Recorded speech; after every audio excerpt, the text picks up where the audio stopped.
I just received a memo from the New York State Department of Financial Services. Mind-blowing what's going on here in this state. What the memo says in sum and substance is it's a memo to banks in New York State, New York chartered banks, that says New York State, our Department of Financial Services, is essentially telling banks to rethink their relationship with the National Rifle Association.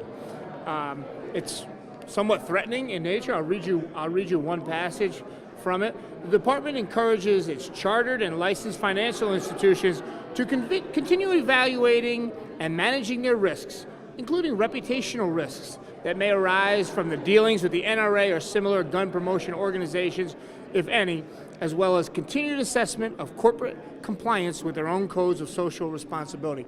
And I think what's in the subtext there is, hey, you want to stay off the Department of Financial Services radar? You don't want to have us breathing down your necks the way people try to stay away from the IRS and not have to get audited? You might want to sever your ties with the National Rifle Association, which I think is outrageous. No private organization should have to fear its government because of its relationships with a lawful organization. I would argue, and many others would argue, an organization that defends a constitutional right, defends one of the Bill of Rights. So that's what's going on here in Albany with the Department of Financial Services.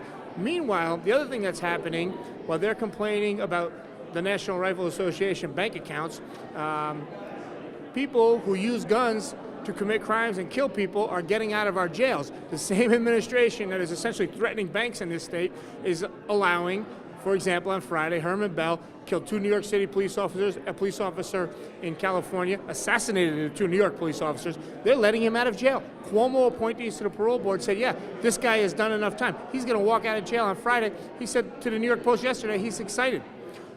Earlier this year, a man who killed 10 New Yorkers on Palm Sunday in the 1980s, including 8 children, he walked out of jail free.